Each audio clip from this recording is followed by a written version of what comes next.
Dopo aver sentito la Presidente regionale, proviamo a indagare con la Presidentessa nazionale su quello che è il significato oggi, perché una donna si avvicina ad AIDA. Ricordiamo l'Associazione Italiana Donne Dirigenti d'Azienda compie 60 anni a livello Italia e 40 a livello regionale ad agosto. Ma perché oggi una donna imprenditrice sente l'esigenza, la necessità, la curiosità, perché di far parte di questa associazione? Direi che l'attrazione verso AIDA sta mutando le caratteristiche, perché siamo passati a essere una rete di imprese femminili, in 60 anni abbiamo costruito anche un pezzo di economia, una parte importante di società civile, una parte importante anche della storia del lavoro d'Italia, ma in questo momento ritengo che il fatto che la nostra associazione è un'associazione trasversale sia da un punto di vista dimensionale che merceologico, nel senso che raccoglie aziende sia piccole sia grandi e di tutti i settori merceologici, fa sì che si abbia una visione e si trattino dei temi con una visione, con un termine abusato, olistico, cioè a tutto tondo.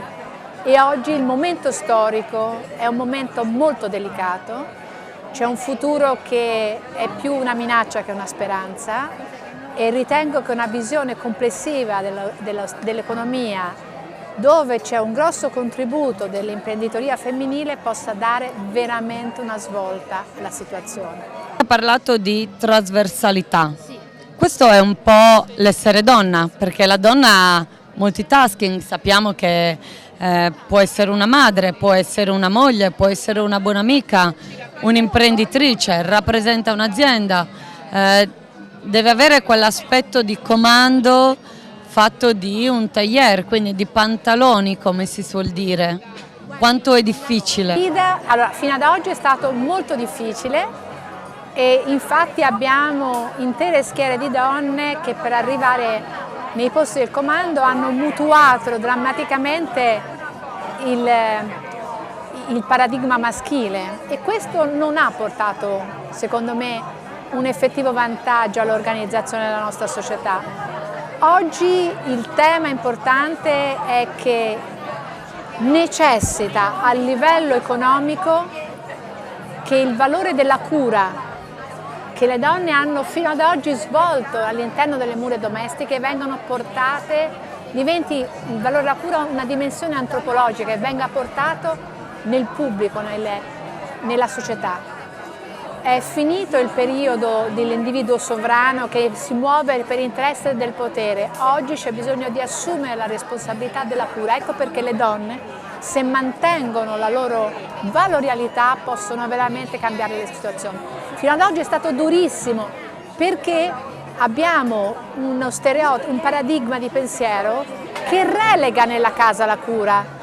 Perché quello che è mancato alle donne è il sostegno di infrastrutture sociali adeguate, perché tante donne devono scegliere o lavoro o accudisco alla casa. Fare una scelta che invece gli uomini non fanno, perché in automatico anche se diventano padri la continuano a lavorare. Quando dico che la dimensione della cura deve entrare in una dimensione antropologica, perché è la società che deve garantire la cura degli anziani, dei bambini, altrimenti è un problema, altrimenti c'è chi deve prendersi carico della cura e non potrà mai scegliere liberamente fra lavorare e curare.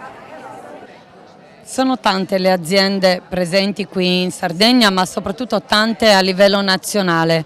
Avete oltre 800 socie per 35.000 dipendenti, sono insomma numeri importanti, 12 miliardi di fatturato. 1,5 miliardi, ma so che una socia solo quest'anno ha incrementato di 4 miliardi il fatturato, quindi stiamo viaggiando sui 15, oltre 15.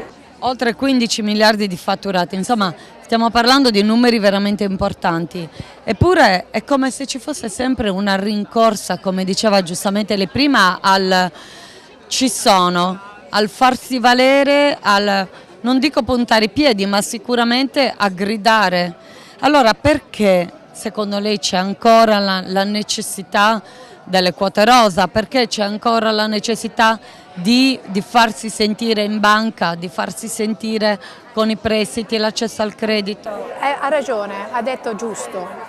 Allora, le quote rosa come norma in se stessa potrebbe sembrare un non senso perché è un'obbligatorietà e non rende merito alle donne, ma va presa come una medicina per invertire un sistema che era ormai Era ingessato. Brava.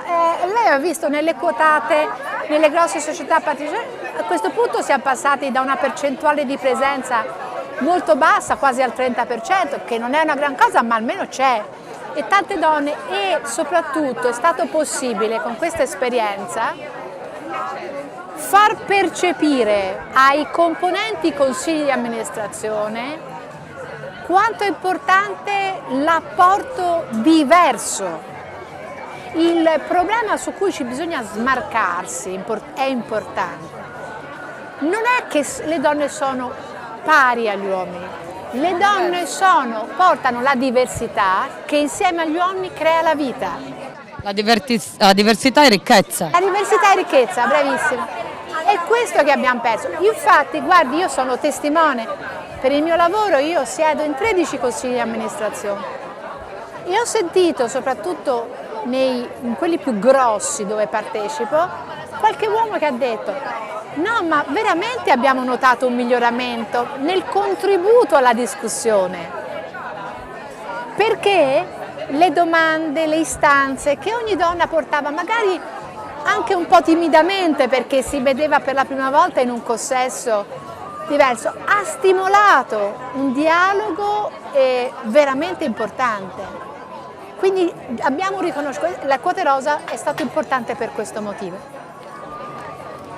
Poi la difficoltà gliel'ho già detto, purtroppo gli asili nido sono quelli che sono, c'è un spaccato nel PNRR per gli asili nido, ma proprio il W20 con Linda Sabratini ha individuato che saranno comunque insufficienti i fondi messi a disposizione. Dovremmo arrivare a un servizio generalizzato, a una prossimità di servizio negli asili nido, nella cura degli anziani, nella sanità, cioè la società deve essere vicino alla persona, perché fino ad oggi tutto ha funzionato sulle spalle delle donne. Abbiamo visto però dei numeri sulla natalità infantile purtroppo andare in picchiata. E questa è la diretta conseguenza, perché le donne, prima cosa, il livello di benessere economico per effetto di tutte le crisi che ci sono state si è ridotto e quindi c'è bisogno anche per le donne nella famiglia di andare a lavorare e si ritorna al fatto che il carico sulla donna è enorme. Ecco perché è necessario che la società interiorizzi questa necessità di portare la cura dentro la dimensione sociale. Presidente, a che livello è arrivata la donna? Le faccio un paio di esempi. Prima la donna rimaneva a casa, si occupava della famiglia, dell'educazione dei figli, quindi della prole, di gestire anche economicamente quelle che erano le entrate in casa, quindi in qualche modo lavorava in amministrazione. Oggi la donna ha studiato, si è laureata, ha un ruolo importante professionalmente, ma continua a fare figli, educarli, portarli a scuola, portarli a fare sport, seguirli nella crescita, un po' supportata dagli uomini sicuramente, questo bisogna dirlo, però ha ancora tanto peso. A che livello siamo secondo lei? È una fase di stallo o si sta andando avanti? La pandemia ha esasperato le problematiche, perché nella pandemia è stata veramente una crisi di cura. Purtroppo abbiamo visto anche i femminicidi aumentare in un modo numeri spaventosi. La DAD, lo smart working è stata una roba, e le donne infermiere, perché non dimentichiamoci di quello che hanno fatto le donne infermiere. Quindi diciamo che in questo momento siamo forse tornati indietro. Bisogna lavorarci molto, su questo non c'è dubbio, ma le ripeto, è un paradigma di pensiero e se non viene capito a livello politico è veramente una lotta improbabile. Presidente, una provocazione. Oggi una diciottenne, una ventenne, tante si laureano, ma tante aspirano a fare l'influencer o comunque a diventare note attraverso i social senza avere una sorta di professionalità, perché è difficile dare un nome alla professionalità del farsi vedere dell'influencer, perché non si ha un'oggettiva professionalità e quindi non c'è una grande preparazione alle spalle. Non crede che sia però una grande contraddizione rispetto invece alle tante ragazze che oggi si vogliono laureare, quindi è come se stessimo facendo però un passo indietro 20 anni fa. Però penso che qui è un po' una conseguenza dei tempi, c'è anche nella versione maschile, non ci sono differenze, cioè il tema della inconsistenza è un po' storico-generazionale oggi. Anche questa cultura, perché la